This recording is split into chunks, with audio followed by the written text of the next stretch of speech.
Bismillahirrahmanirrahim. Assalamualaikum warahmatullahi wabarakatuh. Innal hamdalillah nahmaduhu wa nasta'inuhu wa nastaghfiruh wa na'udzu billahi min syururi anfusina wa sayyiati a'malina. May yahdihillahu fala mudhillalah wa may yudlil fala hadiyalah. Asyhadu an la ilaha illallah wahdahu la syarikalah. Lahul mulku wa lahul hamdu wa huwa ala kulli syai'in qadir. Wa asyhadu anna Muhammadan abduhu wa rasuluhu la nabiyya ba'dah. Radina billahi rabba wa bi Muhammadin nabiyya wa bil islami dina. Rabbi syrah li sadri wa yassir li amri wa hlul 'uqdatan min lisani yafqahu qawli. Teman-teman yang dirahmati Allah Subhanahu wa taala, saya yakin semua kita pernah ngerasa GR. Ada yang enggak pernah kegeeran? Kalau saya dulu sering. Salah satu ciri orang yang masih sendiri itu adalah kegeeran. Karena kalau dia udah berdua, gak mungkin kegeeran kan ya. Kegeeran itu kan karena belum ada yang pasti kan. Sehingga dia kayak mensugesti diri sendiri bahwa dia itu diinginkan. Walaupun sebetulnya enggak. Ngerasa diistimewakan walaupun biasa aja. Dan kegeeran ini kadang-kadang jadi kayak hiburan juga ya. Sebelum kita tahu realitanya ya. Selama kita belum tahu yang benarnya apa, GR-GR kayak gitu sering bikin kita terhibur. Oh iya ya dia mikirin saya. Oh iya ya kayaknya dia pengen balikan. Tahu dari mana dia pengen balikan? Ini postingan saya di like gitu. Diperhatiin misalnya ada 60 like gitu ya. Perhatiin satu-satu, dilihat, oh nggak ada. Posting lagi, lihat lagi, nggak ada. Posting lagi, sekali ada, wah tuh GR langsung tuh. Langsung fallback. Terus fallbacknya tuh request dulu tapi. Pas request lama, baru tahu realitasnya kemarin dia tuh bukan nge-like, salah tekan gitu. Dia pengen apa gitu, dikirain ada nge-tag siapa gitu kan, tekan sekali, ketekan dua kali akhirnya jadi like. Dan dia gak terlalu perhatian yang kayak gitu-gituan, GR. Di sekolah dulu pernah GR juga, kadang-kadang kita masuk kelas IPS. Karena di MIPA kita gak lulus. Terus dia pas kita lihat list siapa aja yang masuk IPS, dia masuk juga. Wah kenapa ya dia pilih kelas IPS gitu kan ya. Jangan-jangan gara-gara ada saya, GR gitu. Di kampus juga kayak gitu, kenapa dia ngambil jurusan yang sama, kenapa dia gak pulang-pulang kayak ngerjain tugas juga, padahal biasanya dia pulang duluan, tapi kali ini pulangnya agak telat, jangan-jangan nungguin saya. Sering banget yang kayak gitu-gitu bikin kita merasa kayak happy sendiri, padahal apa yang kita rasain itu gak pernah terjadi. Semu gitu kan, fana. Jadi GR itu salah satu bukti bahwa dunia itu fana. Nah teman-teman, GR dengan manusia aja kadang-kadang menurut kita tuh agak nggak pas lah. Dan kalau kita sering kegeeran, kita sering kecewa. Makin sering GR, makin sering kecewa. Cuman kalau nggak GR juga jadi dianggap nggak peka. Kalau kita nggak GR, kadang-kadang jadi nggak peka. Kayak misalnya udah punya pasangan. Kadang-kadang dia tuh kayak ngasih kode gitu, ngasih kode, aduh. Malas banget mau keluar misalnya. Dia pengen mungkin kalau kita nggak peka, dia sebetulnya tuh pengen agak kita tuh kayak begging gitu. Ayo dong temenin saya, aku nggak bisa keluar kalau misalnya sendiri, nggak enak kalau makan sendiri, kalau jalan sendiri. Dia pengen digituin. Cuman bahasanya malas aja keluar gitu. Dia nggak pengen keluar tuh gara-gara dia yang berharap, tapi kitanya nggak kegeeran, akhirnya dianggap sebagai pasangan yang flat, yang gak peka, yang garing, yang plain. Nah kadang-kadang GR butuh, tapi kalau porsinya kegedean malah jadi pemicu kekecewaan. Nah ternyata GR itu bukan cuman kejadian dalam kehidupan kita sama teman kita, atau sama sahabat kita, atau sama mantan. Kadang GR itu juga yang lebih parah berlaku antara kita dengan Allah. Dan ini tipis banget bedanya antara GR sama husnuzon. Itu bedanya tipis banget. Kita harus husnuzon sama Allah. Tapi jangan sampai husnuzon kita ke Allah tuh bikin kita kegeeran, jadi nggak dapat kebaikan apa-apa. Nah, bedanya apa? Nanti kita cari tahu dalam beberapa contoh. Gimana caranya kita nggak GR ketika kita berdoa, GR ketika kita dapat musibah, GR ketika kita dapat nikmat. Tapi juga jangan sampai bikin kita berburuk sangka ke Allah. Jangan sampai juga bikin kita nggak bisa membaca tanda-tanda kebaikan dari Allah. Sehingga kalau udah kayak gitu kita malah jadi susah bersyukur. Nah, kita akan bahas ini dalam tema tentang GR. Dalam bahasa Al-Quran mungkin bisa diistilahkan dengan orang yang salah satu di antara amrodul qulub, di antara penyakit hati. Cuman kalau disebut amrodul qulub, penyakit hati kan agak-agak berat ya. Dan kurang sering kita alamin, tapi kalau kegeeran kayaknya semua kita pernah ngalamin yang namanya GR. Kalau buat teman-teman yang streaming dari luar negeri, dari Malaysia, kan ada yang nanya tuh GR apa sih kan? Saya juga susah nerjemahin, ternyata GR itu bahasa Malaysia baru saya tahu tuh perasaan ya. Perasaan itu bukan meras ya, perasaan itu GR versi Malaysia atau over confidence. Nah, ada salah satu paragraf ayat GR di dalam Al-Quran. Salah satunya tuh di surat Al-Kahfi. Coba teman-teman buka surat Al-Kahfi ayat 32. Ini kisah orang yang kegeeran. Surat Al-Kahfi ayat 32. Kalau ayat kisahnya sih sampai 44. Tapi kita baca beberapa ayat aja. Surat Al-Kahfi ayat 32 sampai 44. Al-Kahfi itu surat ke 18. Ayat 32. A'udzu billahi minasy syaithanir rajim. Silakan.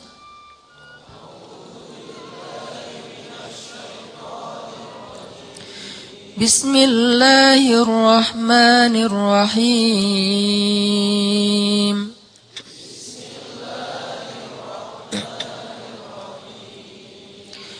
واضرب لهم مثلا الرجلين جعلنا لأحدهما جنتين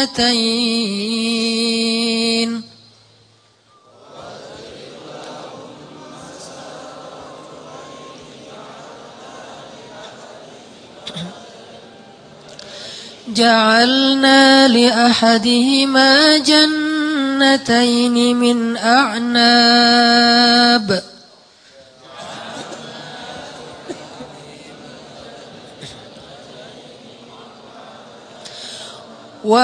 وحففناهما بنخل وجعلنا بينهما زرعا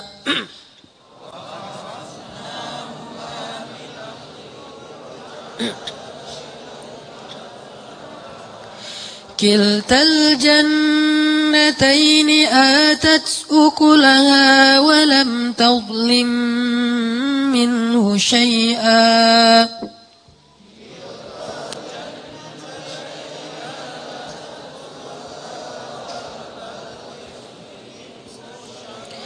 وفجرنا خلالهما نهرا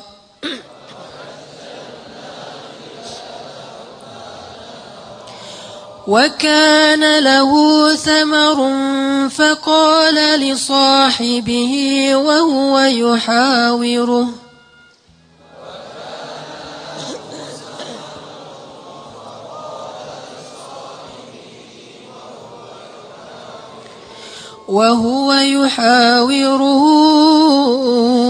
أنا أكثر منك مالا وأعز نفرا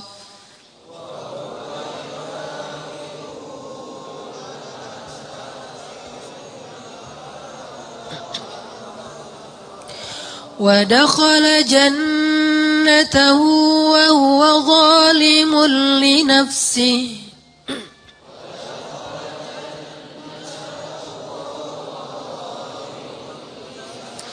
qala ma adhunnu an tabida hadhihi abada.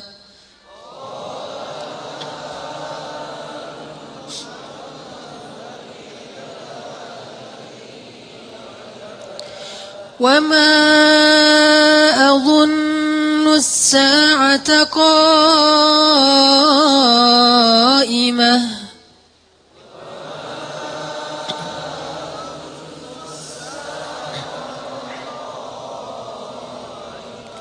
ولئن رددت إلى ربي لأجدن خيرا منها منقلبا.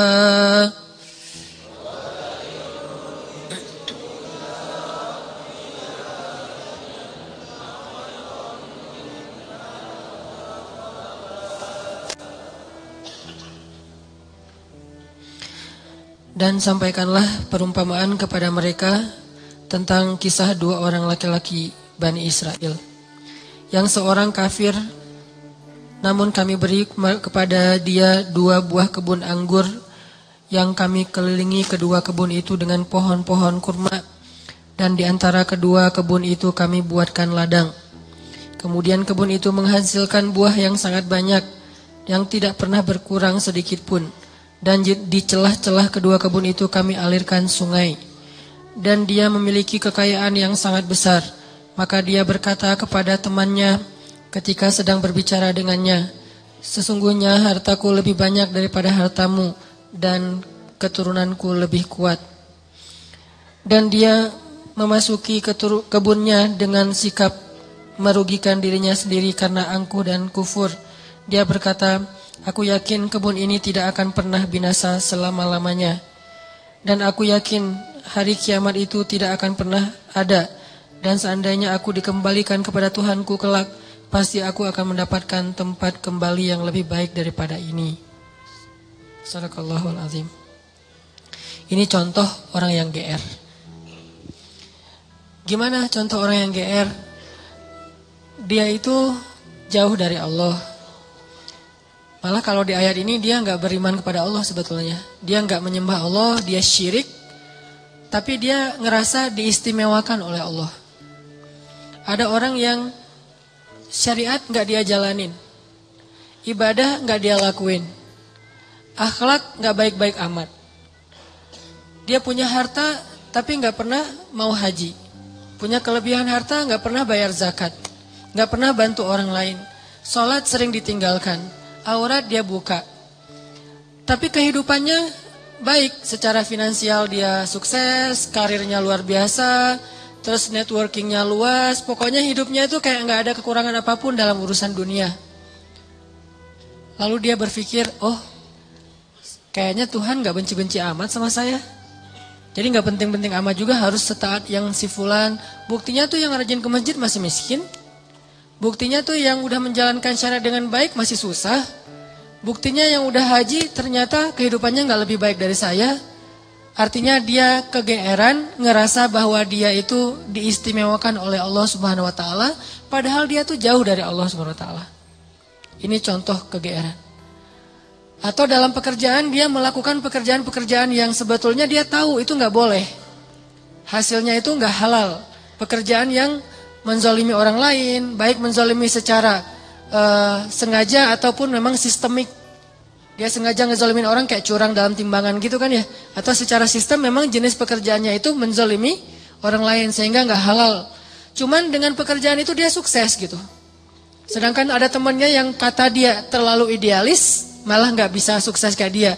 Kegeeran, merasa bahwa oh sebetulnya ini sih gak masalah kayak gini-gini amat. Yang penting kan saya nanti bantu anak yatim, fakir miskin, menyantuni panti asuhan kayak gitu-gitu untuk menghilangkan less guilty lah.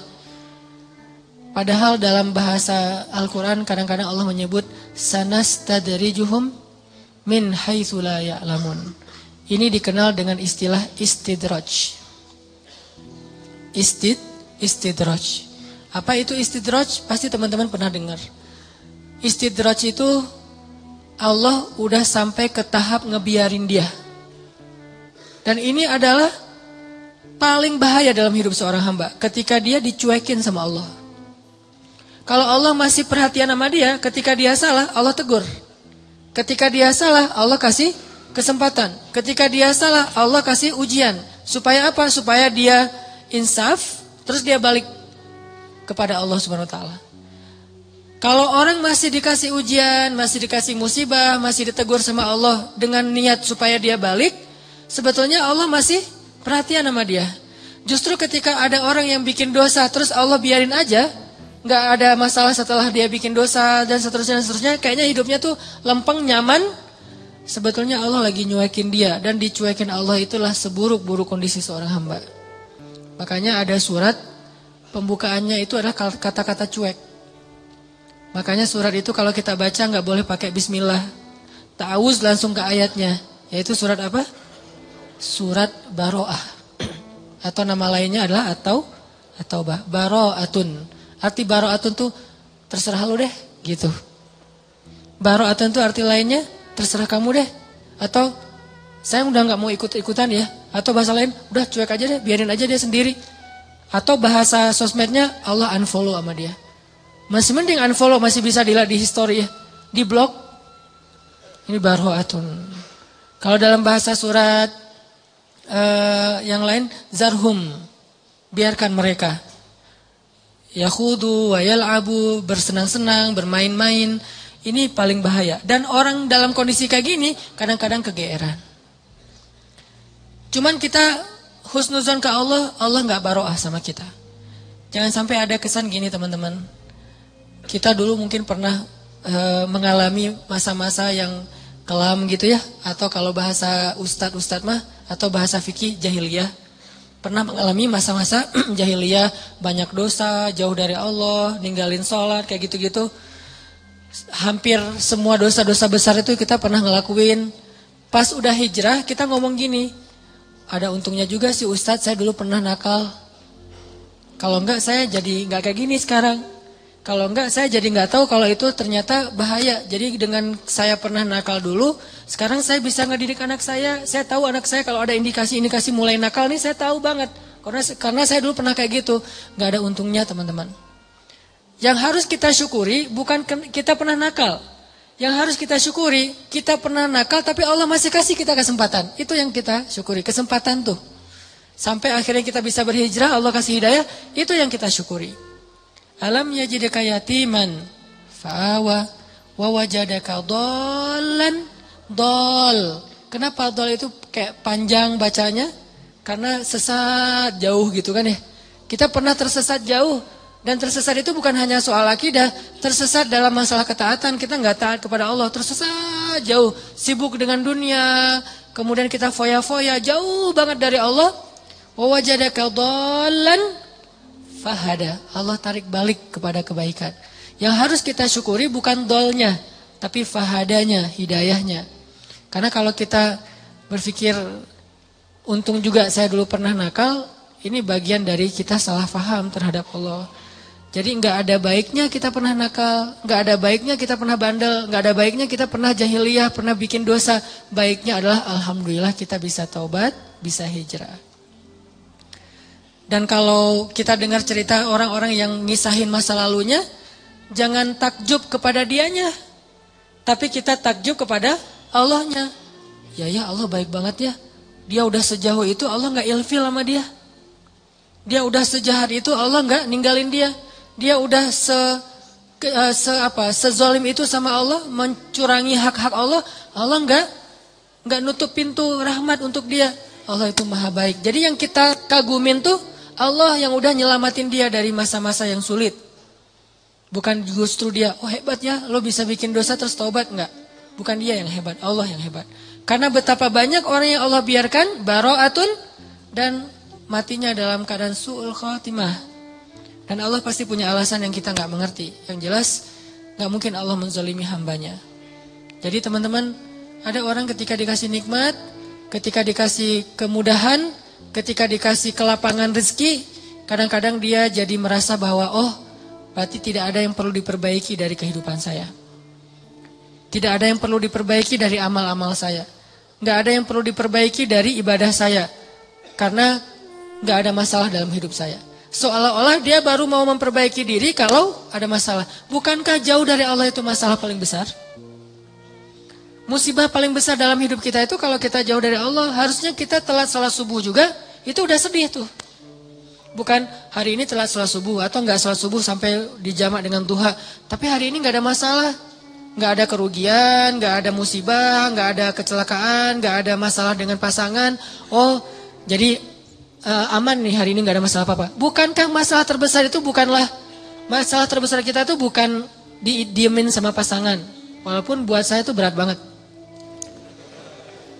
Istri itu kalau udah diem buat saya itu musibah dunia nih. Diajak ngapa-ngapain sama teman, enggak dah kalau istri saya masih diem. Jadi saya bujuk-bujuk, cium tangan apa, nggak usah dibahas.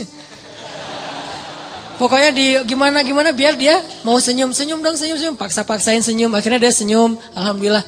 Tapi sebelum saya maksain dia senyum atau bujuk-bujuk kayak gitu, saya ngelobi langit dulu, langsung wudu, salat hajat, ya Allah engkau yang menggenggam hati istri saya, balikin dong hati dia ke saya. Pas selesai assalamualaikum, pas ke kiri udah ada dia sebelah sih. Drama banget sih. Nggak penting banget cerita kayak gitu. Yang jelas teman-teman, masalah terbesar kita bukan dicuekin oleh orang yang kita sayangin. Masalah terbesar kita bukan ada musibah atau kecelakaan di jalan. Masalah terbesar kita bukan nggak dapat proyek, tender kita nggak goal gitu. Masalah terbesar kita bukan sakit. Masalah terbesar kita dalam hidup kita itu adalah ketika kita jauh dari Allah SWT. Bisa jauhnya hari ini target tilawah nggak dapat, bisa jauhnya sholat nggak khusyuk, bisa jauhnya sholat kelewat, bisa jauhnya apalagi akhlak nggak benar, kok jadi hari ini saya kepancing emosi. Bisa jauhnya ada orang butuh pertolongan, ditolong oleh orang lain duluan bukan kita, padahal kita butuh nolong dia. Jadi bukan dia yang butuh kita, tapi kita butuh nolong dia supaya Allah nolong kita. Tapi hari ini nggak ada yang datang ke rumah kita, kan sedih tuh harusnya ya. Biasanya setiap hari ada aja yang minta tolong ke saya, tapi hari ini kok nggak ada ya. Itu harusnya jadi masalah besar buat kita. Itu aja udah bisa bikin kita nggak kegeeran. Dan nikmat terbesar dalam hidup kita bukan dikasih rezeki, walaupun itu kebaikan. Nikmat terbesar dalam hidup kita bukan dikasih pasangan, walaupun itu ya penting banget. Saya nggak berani ngomong nggak penting, bahaya nanti. Allah cabut lagi kan jadi jomblo, saya kan kasihan. Nggak bisa ngebully orang. Nikmat terbesar dalam hidup kita bukan dikasih pasangan, walaupun itu penting. Nikmat terbesar dalam hidup kita itu bukan kaya raya, walaupun tuh pengen sih. Ada yang pengen miskin? Nabi Muhammad yang pengen miskin. Walaupun kita tahu itu baik, tapi kita nggak berani. Kalau berani coba aja doa. Ya Allah, please dong miskinkan saya. Nggak ada yang berani kan ya? Yang ada Allahumma rzuqni rizqan halalan thayyiban rizqan wasi'an, yang banyak, yang luas, yang halal. Gak ada yang berani, ya Allah kasih saya rezeki yang pas-pasan aja deh, jangan banyak-banyak amat nanti bingung mau diapain. Gak ada yang berani gitu. Umar doanya tuh pas lagi tawaf, ya Allah beri saya rezeki sesuai dengan kebutuhan saya. Jangan lebih dari itu, jangan kurang dari itu. Ini pertengahan nih. Kayak gini aja kita gak berani. Saya gak berani doa kayak gini nih. Karena kalau dikasih gitu, Allah kok gini-gini amat sih. Karena yang kita butuhkan itu apa? Baju, tempat tinggal, kendaraan, makan, itu doang. Terus jalan-jalan itu bukan kebutuhan teman-teman. Jadi kalau misalnya kita berdoa kayak Umar, kita udah gak bisa traveling, having trip, jalan-jalan, have fun kayak gitu, kayaknya udah gak bisa. Makanya saya gak mau doa kayak Umar. Ya Allah kasih saya rezeki yang banyak, tapi jangan sampai saya jadi kufur kepada Engkau gitu. Doa yang paling aman lah ya. Kalau Nabi Muhammad lebih ekstrim daripada Umar, doanya lebih keren lagi tuh. Ya Allah hidupkan saya sebagai orang miskin, matikan saya sebagai orang miskin, bangkitkan saya bersama orang miskin. Ini kayaknya satu-satunya doa nyunnah yang kita gak berani baca. Karena kalau sampai kita baca itu dan dikabulkan, bahaya ya. Dan kita yakin Allah maha mengabulkan doa. Buktinya apa? Kita gak berani doa itu.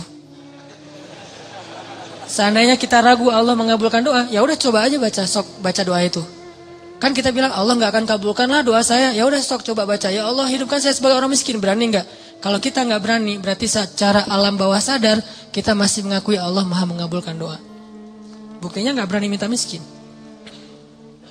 Balik lagi, nikmat terbesar yang Allah kasih kepada kita adalah nikmat kedekatan kita dengan Allah Subhanahu Wa Taala. Dan setelah itu Allah limpahkan nikmat-nikmat lain yang lebih banyak. Tapi yang paling utama adalah kedekatan kita dengan Allah. Makanya kalau Allah kasih kita nikmat dunia seisinya, tapi dicabut nikmat kedekatan dengan Allah, maka jangan kegeeran. Jangan-jangan itu bukan nikmat, tapi istidraj. Kalau kita ngerasa bahwa hidup kita kayaknya lebih nyaman daripada teman kita yang ahli ibadah, jangan kegeeran. Jangan-jangan kita sedang diberikan nikmat biasa, sedangkan dia diberikan nikmat yang luar biasa. Apa nikmat luar biasa? Kenapa dia miskin terus? Karena Allah pengen dekat sama dia. Mungkin dengan miskin dia sering berdoa. Dengan dia sakit dia sering berdoa. Dengan dia dapat masalah terus dia sering berdoa. Sedangkan kita ketika dikasih solusi ke lapangan rezeki jarang berdoa. Ibadahnya nggak getol. Kita dikasih nikmat, dia dikasih nikmat. Tapi siapa yang lebih istimewa? Jangan-jangan dia lebih istimewa justru dengan kemiskinannya, dengan sakitnya, dengan masalahnya. Ini yang dirasakan oleh Abdurrahman bin Auf, teman-teman. Ketika Abdurrahman bin Auf dihidangkan makanan yang sangat banyak oleh istri-istrinya, Abdurrahman malah nangis, bayangin. Jadi dikasih satu buffet, makanannya semuanya ada dessert, appetizer, main course kayak gitu semuanya lengkap. Pas dilihat sama Abdurrahman, nangis. Kalau kita ngeliat itu nangis karena nggak pernah makan seenak itu gitu ya. Ini nangis karena aduh kok gini-gini banget ya hidup saya kok nikmat banget sih. Akhirnya istrinya nanya kepada Abdurrahman, "Ma yubki kayak Abdurrahman? Kenapa kamu nangis wahai Abdurrahman bin Auf?" Kata Abdurrahman, "Bagaimana saya tidak nangis? Ada orang yang lebih soleh dari saya, hidupnya susah." Siapa dia? Hamzah dan Mus'ab bin Umair. Sampai keduanya ketika meninggal dalam perang Uhud, saking miskinnya nggak punya kain kafan. Satu-satunya kain kafan mereka selimut kecil yang kalau ditutup kepala kelihatan kaki. Ditutup kaki kelihatan kepala. Saking miskinnya gak punya apa-apa untuk dikafanin. Sedangkan saya yang amalnya sedikit Allah limpahkan nikmat yang sangat banyak. Saya jadi curiga kata Abdurrahman bin Auf. Curiga apa? Jangan-jangan mereka yang lebih soleh, kesolehan mereka itu dibalas oleh Allah nanti di akhirat. Makanya diirit di dunia. Sedangkan saya gak soleh-soleh amat. Ketidaksolehan saya itu dibalas di dunia. Terus dapat apa nanti saya di akhirat? Nangislah Abdurrahman bin Auf, gak jadi makan. Ini artinya orang kaya tapi gak GR. Kalau yang barusan kita baca di surah Al-Kahfi, orang kaya GR. Allah sayang banget ya sama saya. Nanti kalau saya meninggal pasti dikasih yang lebih banyak lagi. Ini teman-teman. Ternyata ukurannya biar kita gak GR itu adalah siapa yang paling dekat kepada Allah. Kalau ada orang kaya dengan kekayaannya rajin sedekah, kita harus acungkan jempol. Oh berarti dia dengan kekayaan itu makin soleh. Kalau kita dengan kekayaan rajin sedekah, rajin bantu orang lain, mudah-mudahan kita husnuzon di sini. Tapi kalau dengan kekayaan kita jadi lalai, jangan kegeeran. Di sini bukan bab husnuzon, tapi bab introspeksi diri. Jangan-jangan kita kena istijraj level 1, walaupun belum level 7. InsyaAllah nanti kita lanjutkan setelah sholat isya. Bismillahirrahmanirrahim.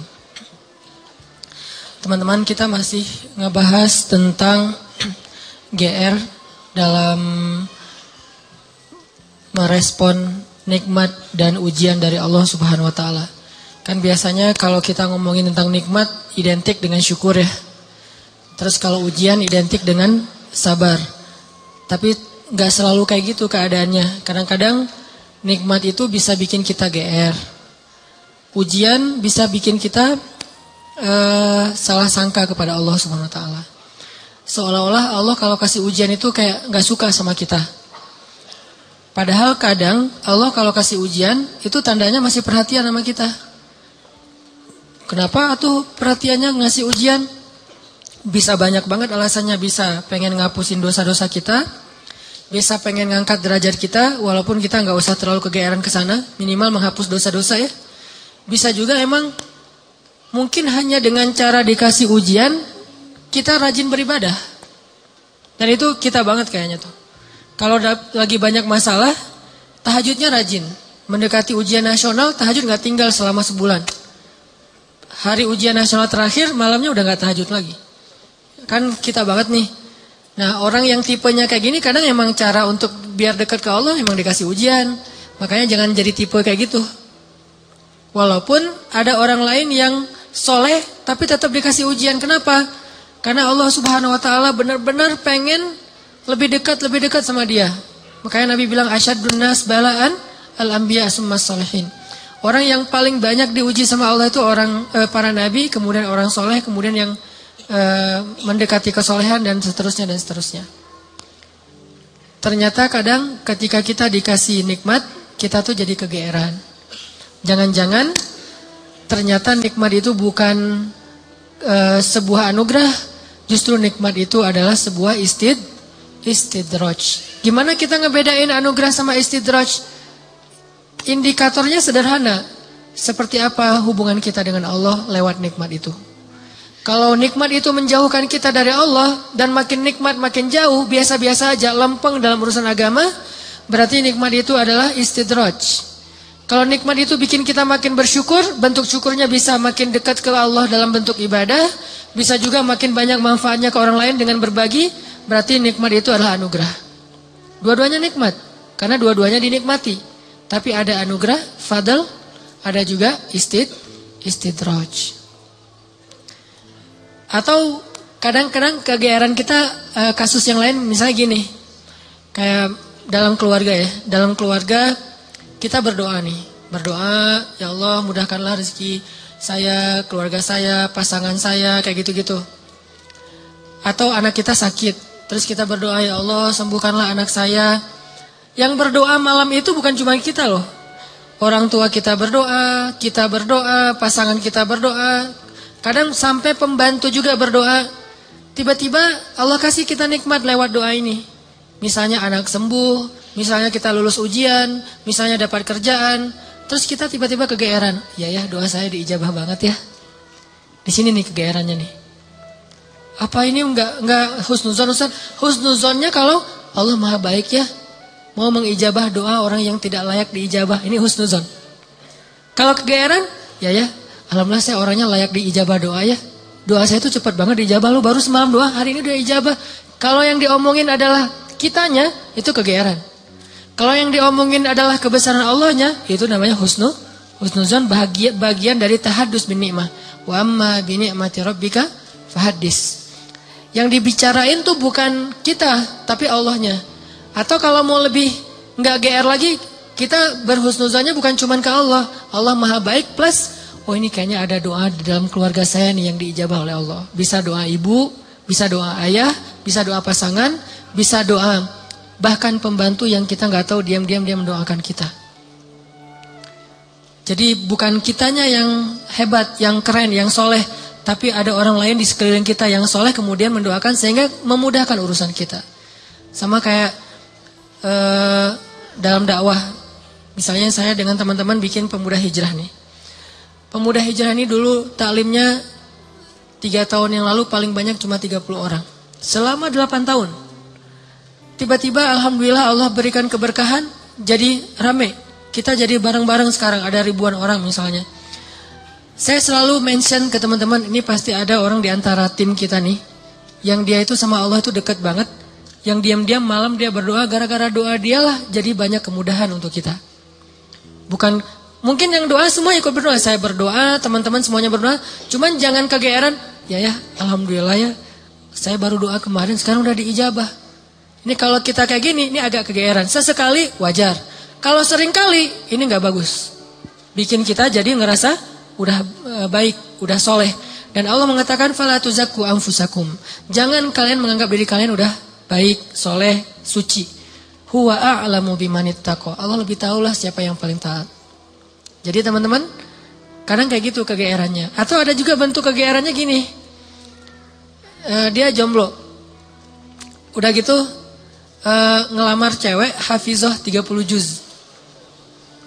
Dia tuh belum bisa baca Quran, baru hijrah, tapi diberikan istri hafizah 30 juz. Atau sebaliknya, dia cewek baru berhijab banget, diberikan suami hafiz 30 juz. Udah gitu dia kegeeran. Wah, berarti saya udah pantas buat dia nih. Atau dia pantas buat saya. Enggak, jangan-jangan Allah sengaja ngasih kita pasangan yang soleh banget, karena cuma dia yang bisa menghijrahkan kita dan memperbaiki kita. Kalau dikasih yang tanggung-tanggung, ntar lepas lagi nih.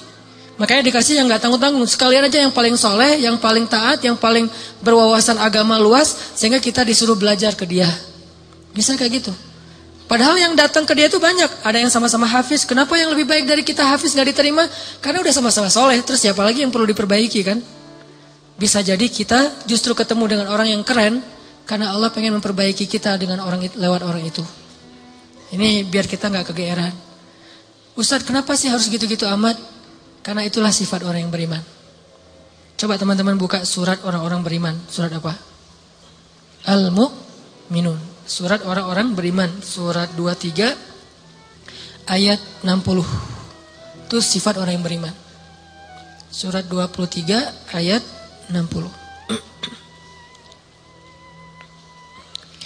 Bismillahirrahmanirrahim.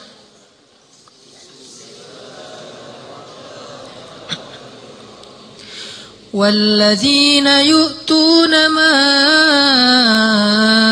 آتوا وقلوبهم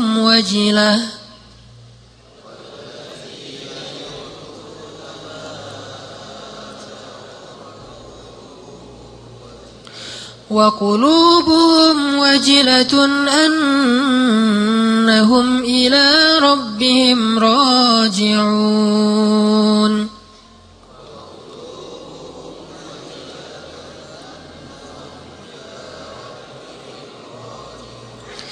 أولئك يسارعون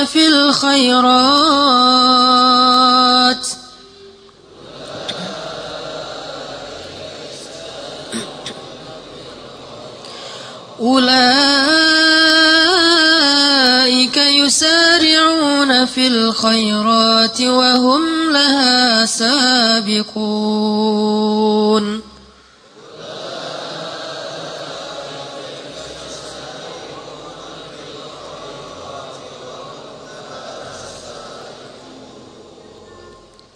Dan orang-orang yang memberikan apa yang telah mereka berikan dengan hati penuh rasa takut, karena mereka yakin bahwa sesungguhnya mereka akan kembali kepada Rabb-nya. Mereka itulah orang-orang yang bersegera kepada kebaikan-kebaikan, dan mereka itulah orang-orang yang lebih dulu memperolehnya. Ini terjemahannya agak sedikit rancu ya, karena kalau kita baca tafsir bukan memberikan, melakukan. Jadi ketika ayat ini turun, Aisyah nanya kepada Nabi apa tafsirnya. Walladzina yu'tuna ma atau wa qulubuhum wajilah. Dan orang-orang yang telah memberikan apa yang mereka telah berikan, sedangkan hati mereka masih merasa takut. Aisyah nanya, maksudnya apa ya Rasulullah? Kenapa mereka takut? Apakah mereka melakukan dosa-dosa? Apakah mereka bermaksiat sehingga mereka menjadi takut? Kata Nabi, bukan.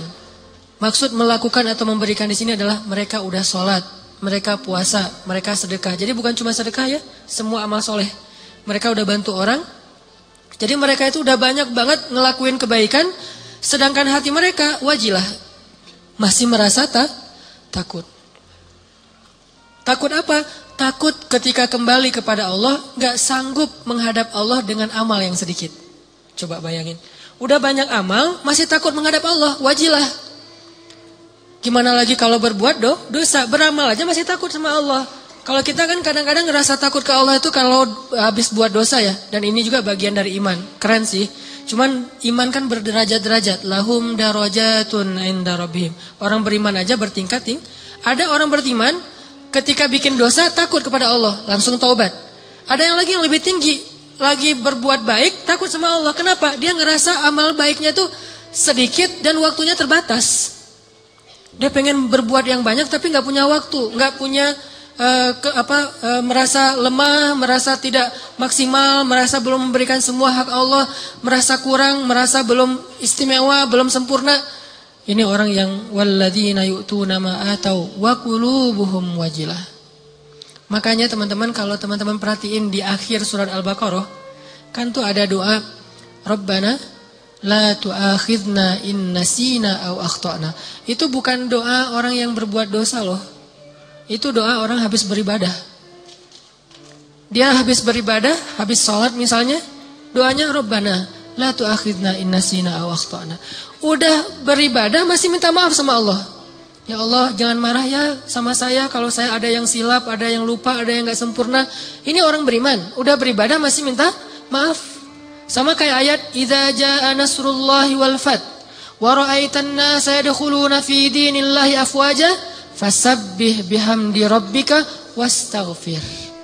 Kalau telah datang pertolongan Allah dan kemenangan dan engkau melihat orang berbondong-bondong masuk kepada agama Allah, maksudnya apa? Kalau dakwah kamu sudah sukses. Wahai Muhammad, wahai kaum muslimin, kalau dakwah kalian sudah sukses, orang berbondong-bondong ikut pengajian, orang berbondong-bondong berhijrah, jadi tren baru sekarang Islam misalnya di zaman dulu Nabi.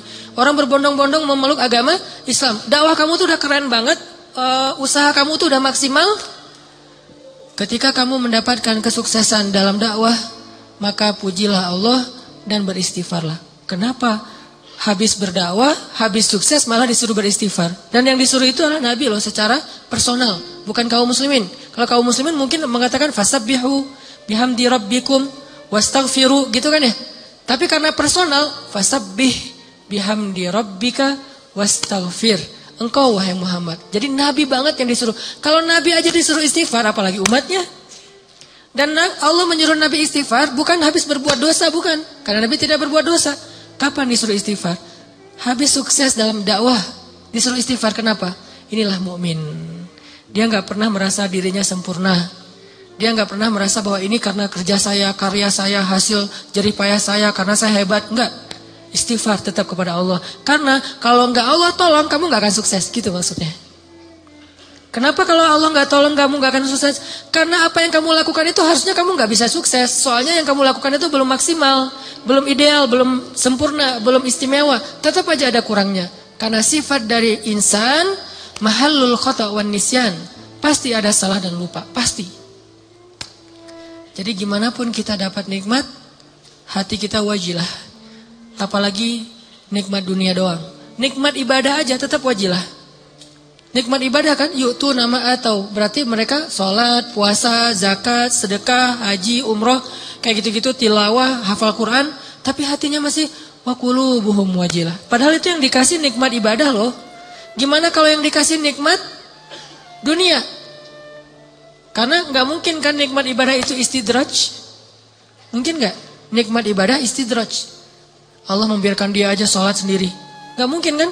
Istidraj itu hanya berlaku untuk nikmat dunia. Tapi kalau nikmat akhirat, ibadah, ketaatan, kedekatan dengan Allah, nggak mungkin istidraj. Itu pasti nikmat yang hakiki tuh. Tetap mereka ngerasa saya banyak kurang, saya masih. Kalau sholat pasti tadi ada yang nggak khusyuknya. Ada yang khusyuk 4 rakaat sholat isya, pasti ada hilang-hilangnya gitu kan ya. Lebih tepatnya ada khusyuknya sedikit, sisanya hilang. Mungkin itu lebih tepat buat kita nih. Nggak sengaja kok udah salam aja. Atau tadi sujudnya 2 kali pas sekali ya. Tadi saya ruku nggak sih? Apalagi kalau sholat sendiri tuh. Pas sudah sujud, tadi saya ruku nggak sih? Kan suka gitu tuh. Pas sudah berdiri, tadi saya tahiyat nggak sih? Atau langsung dari sujud langsung berdiri. Kan suka gitu. Salam, tadi saya syahadatan nggak ya? Jangan-jangan langsung Allahumma sholli ala sayyidina Muhammad, assalamualaikum. Pas berdiri, tadi saya baca Al-Fatihah nggak ya? Udah mau ruku aja, suka gitu. Berarti banyak kurangnya dalam ibadah kita. Tilawah juga gitu, pasti banyak bacaan yang salah. Jangan-jangan salah huruf, salah makna harusnya dosa. Puasa juga gitu, gak bisa jaga pandangan. Atau sedekah juga gitu, jangan-jangan saya sedekah belum bersih-bersih amat atau belum maksimal, masih banyak yang saya tahan, masih kikir. Intinya adalah jangan ngerasa udah sempurna. Sehingga ketika Allah kasih kita nikmat, kita merasa diri kita emang pantas mendapatkannya. Bukan. Ketika Allah kasih kita nikmat, kita bilang sebetulnya saya nggak pantas, tapi Allah maha baik. Ketika Allah kasih kita hidayah, sebetulnya bukan saya udah sadar, Allah menyadarkan saya. Ketika kita dapat ujian, baru kita salahkan diri kita. Makanya hadis qudsinya yang saya sampaikan di booster, kalau kalian mendapatkan nikmat, janganlah kalian memuji kecuali Allah. Kalau kalian mendapatkan masalah, musibah, sesuatu yang buruk, janganlah kalian mencela kecuali diri kalian sendiri. Ini ke diri kita teman-teman. Dan ini kaidahnya tidak berlaku untuk orang lain ya. Karena Allah hanya mengatakan untuk diri kalian sendiri, bukan untuk teman kalian. Jadi dalam Islam itu kita dibangun juga persepsi, mindset. Jangan pakai hadis qudsi ini untuk orang lain. Lo banyak dosa tuh. Kok gitu sih? Ya kan kata Allah juga dalam hadis qudsi gitu. Enggak, ini enggak berlaku untuk orang lain, berlaku untuk diri kita. Untuk orang lain selalu berlaku husnuzon.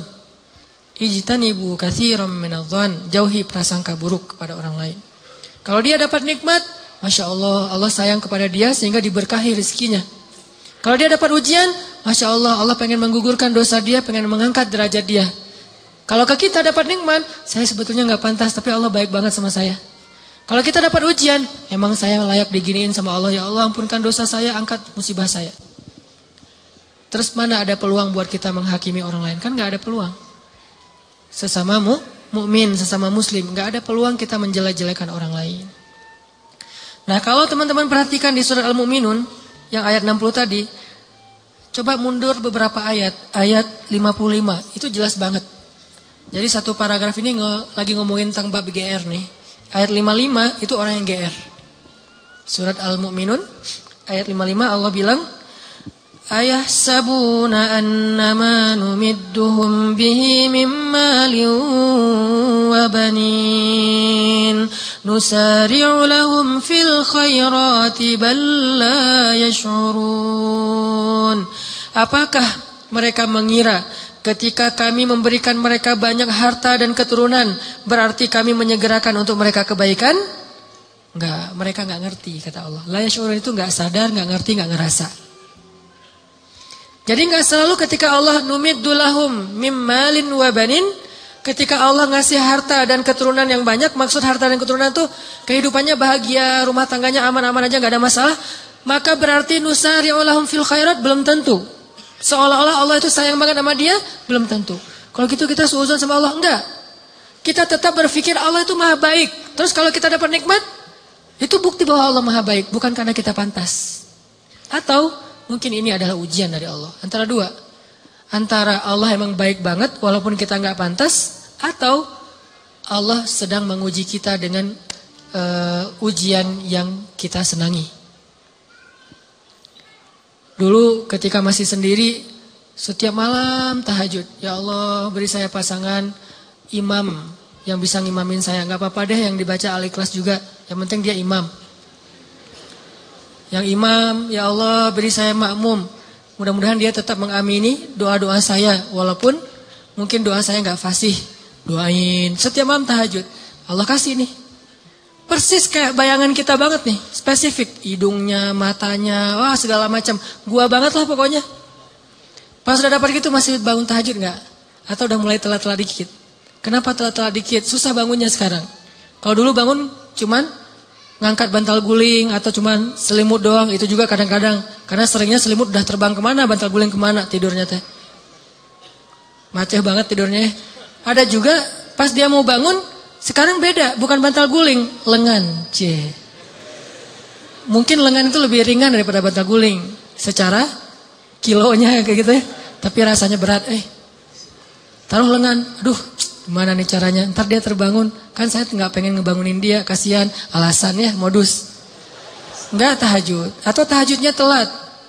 Atau mulai berkurang. Lama-lama tadi tahajud 11, sekarang jadi tinggal 8, 4, 2, tinggal witir doang. Tapi masih lumayan lah. Akhirnya subuh di masjid, subuh di rumah, subuh telat, subuh dijamak dengan duha. Kan bertahap tuh. Udah gitu ngejamaknya kompakan lagi. Berjamaah. Jamak subuh sama duha, berjamaah sama suami istri. Kan kompakan ya? Masya Allah luar biasa, kompak, istiqomah, menjamak. Allah pengen nguji kita lewat pasangan justru. Kadang Allah pengen nguji kita dengan terlalu sibuk dengan kerjaan. Tadinya kita nggak punya kerjaan, nganggur, akhirnya bisa beribadah tepat waktu. Begitu udah ada kerjaan, jadi nggak tepat waktu lagi. Kenapa? Alasannya mulai sibuk, mulai rush, mulai tight jadwal, kayak gitu-gitu. Nah ini artinya jangan selalu kegeeran bahwa Allah sayang sama kita. Bahwa kita layak disayangi oleh Allah, bukan. Mungkin antara dua, Allah emang baik banget, atau Allah pengen nguji kita dengan nikmat tersebut. Jadi di sini disebutkan ayah sabun, apakah mereka mengira annama numiddu lahum min malin wa banin nusari'u lahum fil khairat bal la yash'urun. Mereka pikir kalau kami udah ngasih mereka harta dan keturunan berarti kami menyegerakan kebaikan buat mereka? La yash'urun, mereka enggak ngerti. Justru orang beriman di ayat berikutnya disebutkan walladzina yu'tuna ma ataw wa qulubuhum wajilah annahum ila rabbihim raji'un. Ulaika, orang yang kayak gini nih, yang wajilah, yang ngerasa kurang, yang ngerasa nggak pantas, yusari'una fil khairat, selalu bersemangat melakukan kebaikan-kebaikan yang lain. Kenapa? Dia merasa masih kurang dirinya. Jadi jangan terlalu kegeeran. Kita boleh bilang alhamdulillah ya Allah mengijabah doa, ya boleh. Tapi jangan bilang alhamdulillah ya saya itu emang doa saya jitu banget. Doa saya tuh emang cepat banget diijabah. Jangan sebutkan saya sama sekali. Kalau dalam kebaikan. Ini kita belajar bertahap. Kadang-kadang gak nyebutin di lisan, tapi di hati. Enggak lah, ini mah nikmat dari Allah dalam hati gua gitu loh. Wa asirru qawlakum awijharu bih innahu alimun bidatis sudur. Kalian rahasiakan ucapan kalian di hati atau kalian tampakkan dengan lisan, Allah Maha tahu apa yang ada di dalam dada kalian. Gak bisa bohong sama Allah. Terus gimana Ustaz kalau kebersit kayak gitu membatin? Lisan kita mah selalu ngomong Masya Allah ya lu lulus. Alhamdulillah ini nikmat dari Allah. Padahal gua gak bisa apa-apa. Lisan nih. Hati kita, ya emang kamu heran kalau saya lulus. Mulai kan ada sombong tuh. Mulai agak kegeeran nih. Kita kalau muncul itu langsung kita tolak, kita reject dengan apa? Astagfirullahaladzim. Kadang-kadang itu muncul bukan pengennya kita. Yuwaswisufi sudurinas, emang si dia tuh. Si dia mah keren buat saya. Orang itu, zat itu tuh. Yaitu karena yuwaswisufi sudurinas. Kita gak pengen sombong, kita gak pengen riya. Dia yang yuwaswis supaya kita sombong. Saya kan pernah cerita ngimamin. Pengen ngimamin yang paling maksimal biar semuanya khusyuk. Kan kalau yang lain khusyuk kebawa pahalanya ke yang ngimamin nih. Allahu Akbar. Alhamdulillahi Rabbil Alamin. Semaksimal mungkin, sebisa mungkin yang bagus bacaannya. Pas sudah selesai sholat, yuwaswis. Atau belum selesai sholat, baru amin. Keren juga ya suara saya muncul. Yuwaswis. Itu bukan saya ya, saya gak pengen kayak gitu-gitu amat lah. Yuwaswis. Awal-awalnya, dulu kayak gitu tuh. Ini saya ngaku nih, awal-awalnya ngimamin, apalagi pas ngimaminnya di Mesir. Karena orang Mesir tuh suka suuzon sama orang Indonesia. Dianggap orang Indonesia tuh gak bisa ngaji. Kan kepancing nih. Emangnya orang Indonesia gak bisa ngaji? No, kasih mic buat gua. Gitu. Ngimamin lah nih. Ngimamin ada niat pengen nunjukin orang Indonesia tuh ngajinya bagus-bagus. Mulai agak-agak melenceng tuh. Sehingga pas selesai sholat orang Muslim, Masya Allah kamu Indonesia tapi ngajinya enak dan segala macam. Ya udah kamu tarawih aja di sini jadi imam. Muncul waswasah, yuwaswisufi sudurinas. Bukan pengennya kita. Pulang ke Indonesia juga kayak gitu. Ada yang Ustaz saya baru pertama menangis ketika sholat gara-gara Ustaz. Padahal saya ke umrah juga nggak nangis. Di sini bisa nangis, Masya Allah. Langsung yuwaswis. Wah itu habis-habisan tuh. Gimana caranya? Gara-gara itu terus saya nggak jadi berusaha semaksimal mungkin. Ya udah deh, gue biasa-biasa aja daripada sombong. Alhamdulillah Rabbil Alamin, Ar-Rahmanir Rahim. Ustaz kok ngajinya gitu? Saya nggak mau sombong. Was-was aja juga ya, yuwaswis. Wah lu ikhlas banget ya orangnya, ikhlas. Ikhlas yang butuh istighfar. Sama dengan istighfar, yahtaju ilal istighfar. Istighfar butuh istighfar. Kenapa? Ya ini main hati nih, berat nih. Terus gimana caranya? Gak apa-apa, lanjutin aja. Awalnya emang ria, sombong, dikit-dikit. Bertahap, lama-lama dia akan berkurang. Dengan kita reject. Enggak. Mau enggak, kita tuh enggak setuju sama dia. Lama-lama dia enggak akan ngaruh lagi di hati kita. Sesekali doang ngaruh, dia lebih gampang nolaknya. Tapi kalau kita menghindar terus, susah. Sedekah gitu. Dilihat orang, 100 ribu Yang di sebelah cuman 1.500 koin, kita 100.000. Awalnya sih emang beda sih rasanya. Karena pertama 100.000. Awalnya nih, besok lama-lama biasa aja. Lama-lama nggak ngaruh sama sekali. Udah di hati kita tuh udah kebal. Kan ini kematangan jiwa kita dalam beramal soleh ya. Orang kalau lagi puber pasti kayak gitu teman-teman. Ekspresif, heboh, lebay. Itu orang puber. Baru pertama ke masjid, heboh gitu ya. Wah, gua baru ke masjid. Ntar kalau udah kebiasaan ke masjid, apaan sih yang mau dibanggain, biasa aja kali ke masjid gitu. Baru pertama tahajud, wah udah bangunin temannya tuh cuma bangun bangun bangun, nggak bangun. Saya aja udah 2 jam bangun dari tadi, udah 11 rakaat, pamer. Namanya juga lagi puber. Baru hafal 1-2 hadis, wah ini dhaif, semuanya dhaif, cuma dia doang yang sahih gitu. Lagi belajar. Kalau udah biasa hafal hadis biasa aja, atau emang nggak hafal gitu. Kayak saya misalnya, karena nggak hafal hadis ya udah nggak usah komen-komen, biasa-biasa aja. Toh bisa jadi saya komen dhaif ternyata sahih. Daripada saya mendhaifkan yang sahih, mending saya diam. Nah ini artinya jangan menghindar, tapi di-reject. Begitu kita kegeeran di dalam hati, enggak, ini hadza min fadli rabbi, ini anugerah dari Allah. Ini Allah Maha baik, ini semuanya karena kebaikan Allah gitu. Lama-lama setan akan cari jalan lain, enggak akan yuwas-wis lagi. Dia akan menghindar. Sampai kita menjadi orang yang kalau kata guru saya mukhlasin. Apa arti mukhlasin? Kalau mukhlisin orang yang ikhlas. Kalau mukhlasin orang yang udah enggak ada bedanya di mata dia emas dengan batu. Udah sama tuh. Ketika ditaruh emas, dia senyum, dikasih batu juga dia senyum. Gak ada bedanya antara batu dengan emas, mukhlas. Maka setan udah gak bisa ngegodain dia. Gimana ngegodain? Orang emas dan batu sama di mata dia. Tapi kalau emas masih lebih berharga daripada batu, cuman dia masih berharap ridho Allah, itu namanya mukhlis.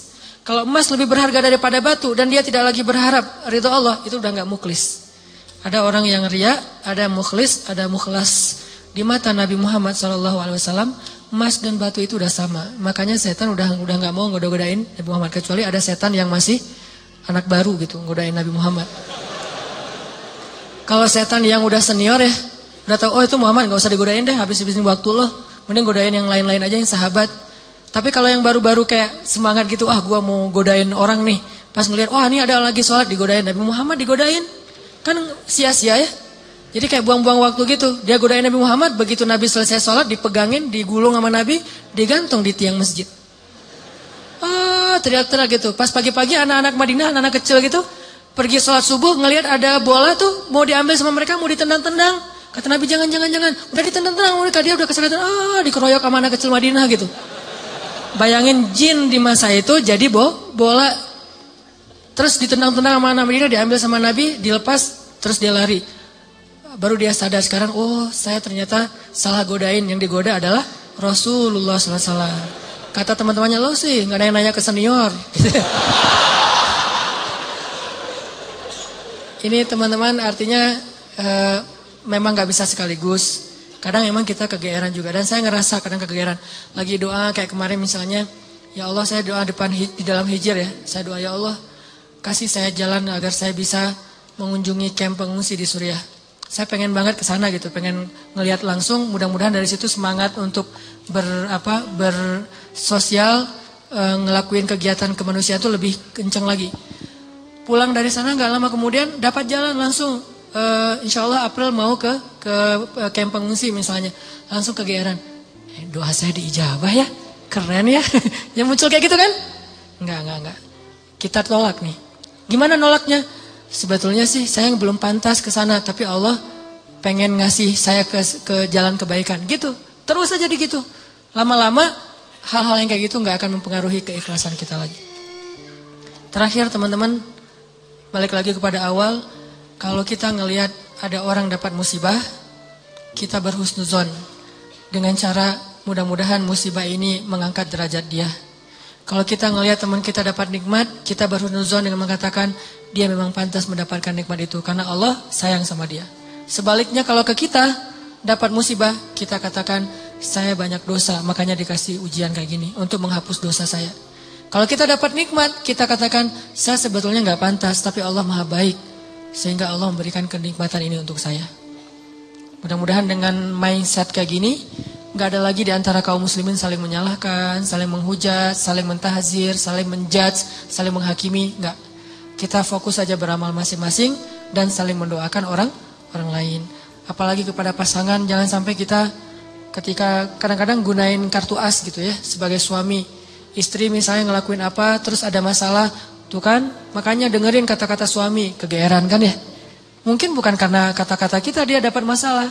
Bisa aja Allah emang sayang sama dia kasih masalah supaya Allah mengangkat derajat dia. Jangan gampang kegeeran. Berharap yang baik boleh, tapi merasa diri baik enggak. Berharap dengan merasa itu beda. Mudah-mudahan ini bermanfaat. Coba kita nanti renungkan lagi surat Al-Mu'minun ayat 60 tadi. Walladzina yu'tuna ma ataw wa qulubuhum wajilah annahum ila rabbihim raji'un ulaika yusari'una fil khairat wa hum laha sabiqun. Itu poin dari kajian kita malam ini, surat Al-Mu'minun ayat 60 dan 61. Terakhir, marilah kita sama-sama berdoa kepada Allah Subhanahu wa taala. Teman-teman, kata Nabi, doa itu adalah senjata orang mukmin. Artinya kita kalau dalam keadaan terancam, doa kita lah yang menjadi senjata, bukan pedang, bukan senjata api, doa. Kenapa kita kok doa selama ini nggak setajam pedang atau samurai? Ya mungkin ditumpulkan oleh karat-karat dosa. Dan salah satu karat dosa yang menumpulkan doa-doa kita apa? Makanan yang syubhat dan haram. Jangan sampai kita nuker doa kita dengan makanan yang haram. Mending kita lapar deh. Terutama yang senang jalan-jalan nih. Kalau jalan misalnya ke Bali, pastikan yang kita makan itu halal food. Yang jalan ke luar negeri, pastikan yang kita makan itu halal food. Dan halal food itu bukan hanya no pork, no lard, bukan. Kadang ayam juga kalau disembelih bukan dengan nama Allah haram juga kan ya. Jadi bukan hanya lihat no pork, no lard berarti udah halal, bukan. Pastikan, karena jangan sampai kita pas lagi ada masalah nanti di luar negeri mungkin ketahan di imigrasi, mungkin delay pesawat, atau mungkin saya pernah tuh dari New Zealand, delay di New Zealand akhirnya sampai di Malaysianya telat. Sedangkan connecting flight-nya cuma sebentar, kan itu bahaya banget tuh. Nah pas sampai di Malaysia kita lari-lari tuh, alhamdulillahnya masih ditunggu tuh, udah last call ya. Udah panggilan terakhir. Bayangin kalau misalnya doa kita nggak diijabah sama Allah, itu bisa banget ada kasus yang delay, udah gitu connecting flight-nya kelewat, flight-nya udah terbang, dan kita tertahan di bandara luar negeri dan harus beli tiket baru. Kenapa? Doanya nggak diijabah mungkin. Untuk diri sendiri ya, bukan untuk orang lain. Dan kadang-kadang ada kasus kayak gitu. Makanya jangan pernah menukar doa kita dengan hanya sebentar makanan yang kita penasaran pengen nyicipin makanan luar negeri yang belum tentu halal. Ini poin penting teman-teman. Jadi saya nggak ngomongin fikih halal haram, lebih kepada efek dari makanan yang haram itu apa. Kalau fikihnya tanya kepada ulama-ulama fikih.